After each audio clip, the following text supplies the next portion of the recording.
আসসালামু আলাইকুম, আপনারা শুনছেন সংবাদ শিরোনাম। সারা দেশে জমজমাট নির্বাচনী প্রচারণা। রংপুরে আবু সাইদের কবর জিয়ারত করলেন জামায়াত আমির। রাতে চট্টগ্রামে যাবেন বিএনপির চেয়ারম্যান তারেক রহমান। তারেক রহমানের বিরুদ্ধে আচরণবিধি লঙ্ঘনের অভিযোগ সম্পূর্ণ মিথ্যা বললেন রিজভী আহমেদ। অবাস্তব আশ্বাসে জনগণকে বিভ্রান্ত না হওয়ার আহ্বান নাহিদের। ঢাকার অধিকাংশ কেন্দ্রই ঝুঁকিপূর্ণ। বিশৃঙ্খলা এড়াতে সিসিটিভির পাশাপাশি থাকবে পুলিশের বডি অন ক্যামেরা। শঙ্কা তৈরি করছে লুট হওয়া অস্ত্র ও যুক্তরাষ্ট্রের মধ্যস্থতায় আবুধাবিতে আবারও এক টেবিলে রাশিয়া ও ইউক্রেনের প্রতিনিধিরা। ভূমির মালিকানা নিয়ে সমাধান প্রধান এজেন্ডা। এতক্ষণ শুনছিলেন সংবাদ শিরোনাম, এখন শুনবেন বিস্তারিত। ত্রয়োদশ জাতীয় সংসদ নির্বাচনের প্রচারণা শুরু করেছেন বিএনপি মনোনীত প্রার্থীরা। সকাল থেকেই বিভিন্ন পাড়া মহল্লায় শুরু হয় এই প্রচারণা। এরপর 12তে প্রচারণা করেন ঢাকা 16 আসনের বিএনপির প্রার্থী আমিনুল হক। তিনি বলেন, এই আসনের অনেক এলাকায় মাদক ও চাঁদাবাজির সমস্যা রয়েছে, তবে সংসদ সদস্য নির্বাচিত হলে কোনো চাঁদাবাজ বা মাদক ব্যবসায়ীকে প্রশ্রয় দেবেন না বলে ঘোষণা দেন তিনি। সকালে নিজ বাসার সামনে থেকে তৃতীয় দিনের নির্বাচনী প্রচারণা শুরু করেন আমিনুল হক। এলাকার মানুষের সাথে মতবিনিময় শেষে বলেন, যেই হোক না কেন, কোনো অন্যায়কারীকে, কোনো চাঁদাবাজকে, কোনো মাদক ব্যবসায়ীকে প্রশ্রয় দেওয়া হবে না। একটি সুন্দর, শান্তিপূর্ণ এবং একটি মানবিক বাংলাদেশ গড়ার কথাও জানান তিনি। বলেন, ইনসাফের রাষ্ট্র কায়েম করতে দরকার সবার সহযোগিতা। এরপর মিরপুর 6 অফিসার্স কোয়ার্টার এলাকায় গণসংযোগ করেন এই বিএনপি নেতা। এছাড়া রূপনগর ব্লক থেকে শুরু করে রূপনগরের বিভিন্ন সড়ক প্রদক্ষিণ করে এই ব্লক এলাকায় গিয়ে গণসংযোগ শেষ হবে তার। বাংলাদেশের মানুষ এখন অনেক সচেতন।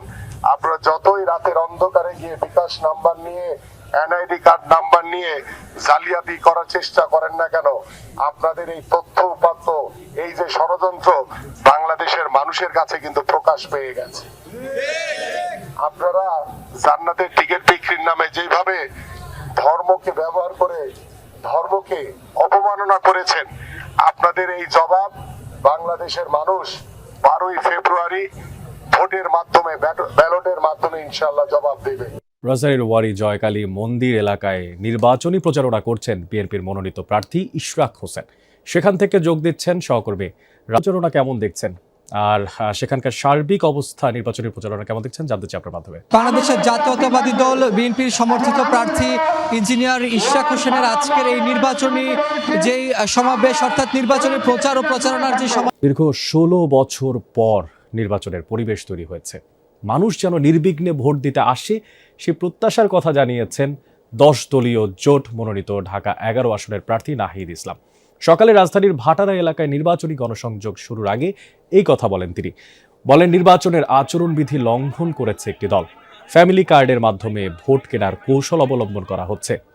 এখন এমন আশ্বাস দেয়া হচ্ছে যার বাস্তবায়ন হওয়ার কোনো সম্ভাবনা নেই।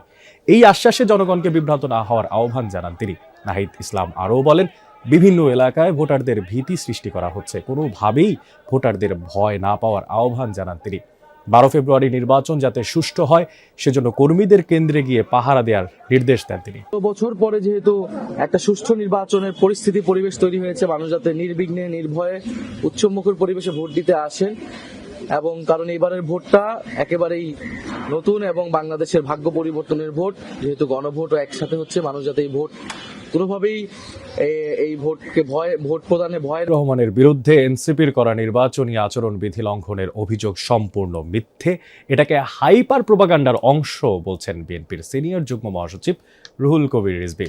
আরাফাত রহমান কোকোর মৃত্যুবার্ষিকীতে রাজধানীর বনানীতে তার কবর জিয়ারত শেষে এই কথা বলেন রিজভী আহমেদ।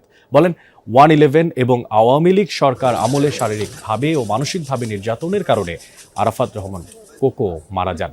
এছাড়াও তিনি দাবি করেন, নির্বাচন কমিশনের অনুরোধে উত্তরবঙ্গের সফর স্থগিত করেছিলেন তারেক রহমান। পরবর্তীতে নির্বাচন কমিশনের নিয়ম অনুসারে প্রচারণায় অংশগ্রহণ করেন তিনি। তারেক রহমানের নেতৃত্ব গুণে ও বক্তব্যে ঈর্ষান্বিত হয়ে প্রতিপক্ষরা জনগণের মাঝে বিভ্রান্তি ছড়াচ্ছে বলেও দাবি করেন রুহুল কবির। একটি পরিকল্পিত হাইপার প্রোপাগান্ডার অংশ। বিগত 3টি জাতীয় নির্বাচনেই পুলিশ সহ আইন শৃঙ্খলা রক্ষাকারী বাহিনীর ভূমিকা ছিল প্রশ্নবিদ্ধ। সাধারণ মানুষ তাদের ভোটাধিকার প্রয়োগ করতে পারেনি। এবার পুলিশ যাতে কোনো দল বা প্রার্থীর হয়ে কাজ না করে সেজন্য নানা উদ্যোগ নিয়েছে অন্তর্বর্তী সরকার। এরই মধ্যে লটারি করে 64 জেলায় পুলিশ সুপার নিয়োগ দেওয়া হয়েছে। একই পদ্ধতিতে সব থানার ওসি পরিবর্তন করা হয়েছে।